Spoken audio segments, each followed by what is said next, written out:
చివరి వరకు 10 వచనాలు చదవండి ఒకరు.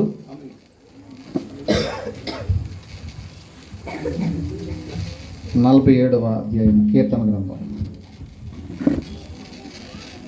సర్వజనులారా చప్పట్లు కొట్టుడి, జయధ్వనులతో దేవుని గూర్చి ఆర్భాటము చేయుడి.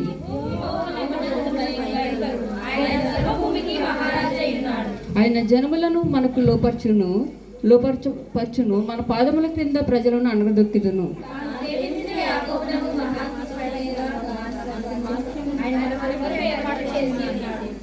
దేవుడు ఆర్భాటంతో ఆహ్వానమాయను, బోరధ్వనితో యెహోవా ఆహ్వానమాయను. దేవుని కీర్తించుడి, కీర్తించుడి, మన రాజును కీర్తించుడి, కీర్తించుడి. దేవుడు సర్వభూమికే రాజై ఉన్నాడు, రమ్యంగా కీర్తనలు పాడుడి. దేవుడు అన్యులకు రాజై ఉన్నాడు, దేవుడు తన పరిశుద్ధ సింహాసనం మీద ఆసీనుడై ఉన్నాడు. జనముల ప్రధానులను అబ్రహాము యొక్క దేవునికి జనులై కూడుకుని ఉన్నారు. భూ నివాసులు దర్శించుకుని కేడమును దేవునికి ఆయన మహోన్నతుడాయను. దేవుడి పరిశుద్ధ వాక్యం. మన తండ్రి అయిన దేవుని నుండి ప్రభువైన యేసుక్రీస్తు నుండి కృపా సమాధానములు మీకు కలుగును గాక. ఆమేన్. కూర్చుందామండి. మంచిది.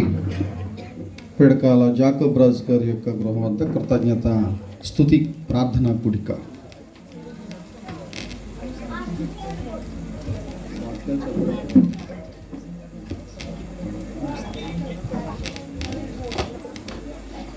పిడకాల జాకబ్ రాజు గారు, రాజ్యలక్ష్మి గారు, ಮತ್ತೆ ఫ్లారెన్స్ గారు వారి యొక్క సోదరి, ಮತ್ತೆ లాజర్ గారు వారి యొక్క బావగారు, చిన్నాన్న గారి కుటుంబం కూడా, పిడకాల విన్స్టన్ మోజెస్ గారు చిన్నాన్న గారు, నిషా చిన్నమ్మ గారు, మునిషా కుమార్తె, మను కుమార్తె, వీరి కుటుంబ సభ్యులు ఈ యొక్క కృతజ్ఞతాస్తుతి ప్రార్థనా కూడిక ఏర్పాటు చేసుకోవడం జరిగింది. పిల్లరా, ఈ కూడిక కొరకు ఏర్పాటు చేయబడినటువంటి లేఖన భాగాన్ని చదువుకుందాం. 3వ యోహాను పత్రిక 1 నుంచి 4 వరకు.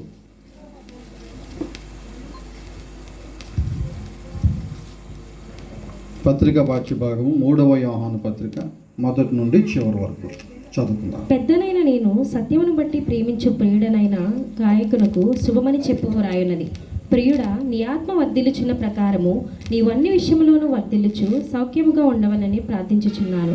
నీవు సత్యమును అనుసరించి నడుచుకొనుచున్నావు గనుక సహోదరులు వచ్చి నీ సత్య ప్రవక్తను గూర్చి సాక్ష్యము చెప్పగా విని బహుగా సంతోషించితిని.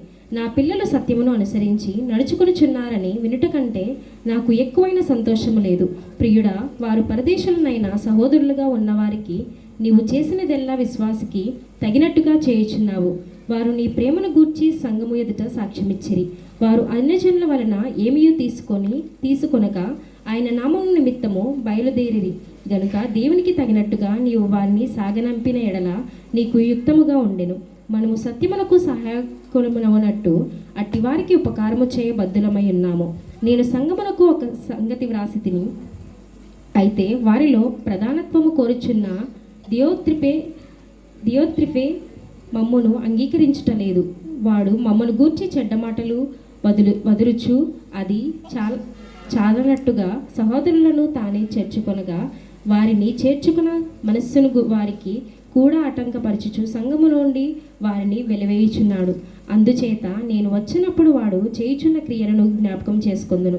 ప్రియుడా, చెడ్డ కార్యమును కాక మంచి కార్యమును అనుసరించి నడుచుకొనుము.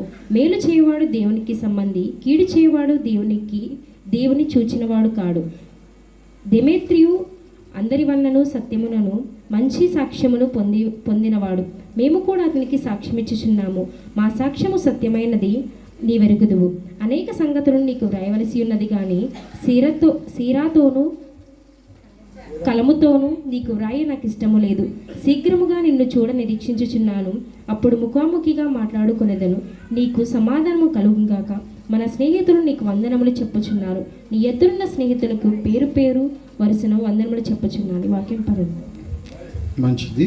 మరి సమయంలో సాక్ష్యం చెప్పవలసిందిగా రాజ్యలక్ష్మి గారిని కోరడమైనది.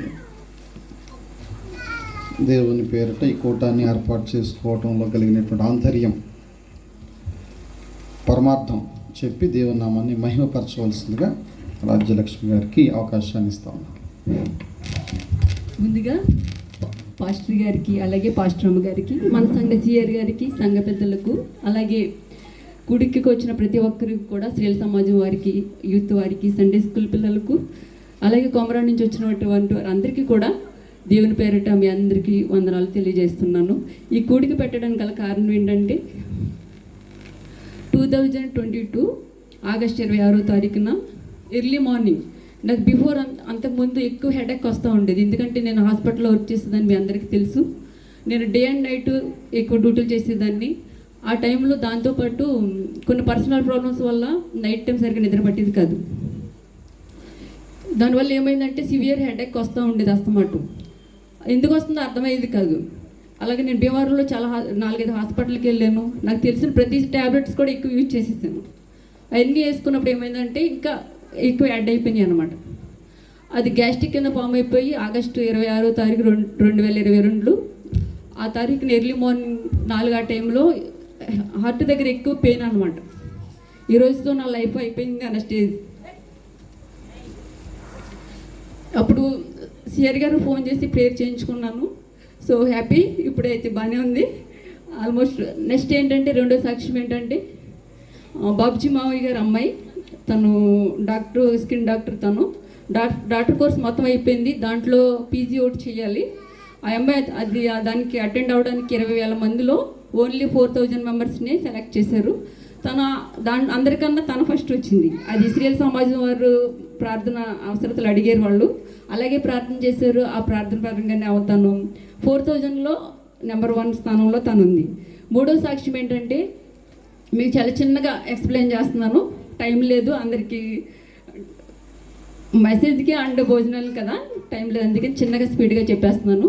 మూడో సాక్ష్యం ఏంటంటే నేను ఈ ఊరు వచ్చిన స్టార్టింగ్లోనే నేను ఓల్డ్ బస్ స్టాప్ దగ్గర నేను ఐస్ క్రీమ్ పార్లర్ పెట్టాలని చెప్పేసి అనుకున్నాం. అప్పుడు అవ్వలేదు. తర్వాత మెడికల్ షాప్ అనుకున్నా, అప్పుడు అవ్వలేదు.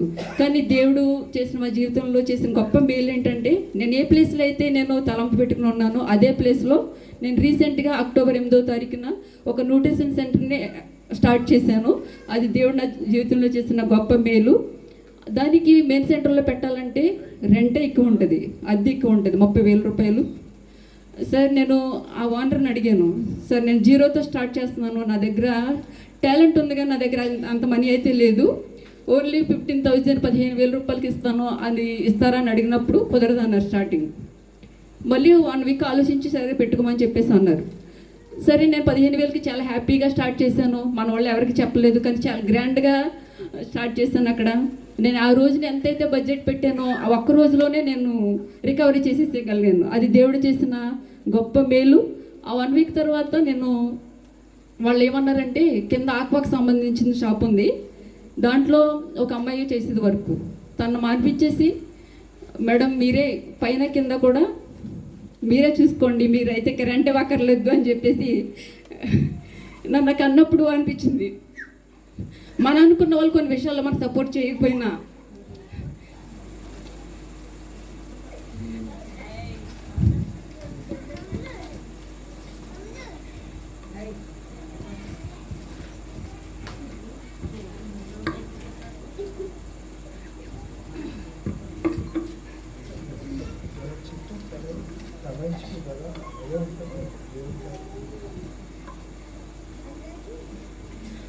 అక్కడ పెట్టడానికి రీజన్ ఏంటంటే మన దేనికి అర్హత లేకపోయినప్పటికీ కూడా అంత మంచి ప్లేస్లో రావడం ఒకటి, మొత్తం బియాండ్వర్లో నుంచి ఉండి రెంట్ వద్దు అన్నప్పుడు చాలా హ్యాపీ అనిపించింది. సో నేను దీనికోసం స్త్రీల సమాజం వారిని అడిగాను ప్రేర్ చేయమని చెప్పి.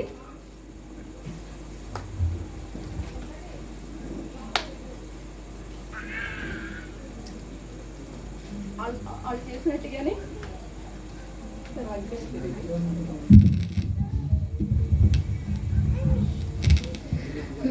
మరొకసారి స్త్రీల సమాజం వారి అందరికీ నా కోసం ప్రార్థన చేసిన ప్రతి ఒక్కరికి కూడా మరొకసారి థ్యాంక్ యూ సో మచ్. ఎందుకంటే మీ ప్రార్థన వల్లే నాకు అలా జరిగిందని నేను ఆశపడుతున్నాను. దేవుడు చేసిన మేలులు ఎనలేనివి. నేను ఇది మాట ఎందుకు చెప్తున్నానంటే నేను ఎంత పెయిన్ తీసుకున్నానో నాకు తెలుసు. హెల్త్ పర్పస్ అవ్వచ్చు. నేను ఈ న్యూట్రిషన్ సెంటర్ స్టార్ట్ చేయడానికి ముందు కూడా నేను 1 ఇయర్ నుంచి అనుకున్నది సో ఎంత ఈజీగా అవుతుందని నేను అనుకోలేదు. ఆ రోజు నేను పెట్టిన బడ్జెట్ ఎక్కువ అమౌంట్ పెట్టాను. ఆ ఒక్క రోజులోనే 1 డేలో నేను అసలు ఊహించిన విధంగా నేను ఎంతైతే పెట్టానో అంత రికవరీ చేసేసాను 1 డేలోనే. సో మరొకసారి దేవుడిని నామానికి మహిమ చెల్లిస్తూ, అలాగే మీరు అనుదిన ప్రార్థనలో నా కోసం, నా కుటుంబం కోసం, అలాగే నా బ్లడ్ రిలేషన్ కోసం కూడా మీరు అందరూ అనుదిన ప్రార్థనలో జ్ఞాపకం చేసుకోండి. Please request me. Thank you so much. Thank you sir.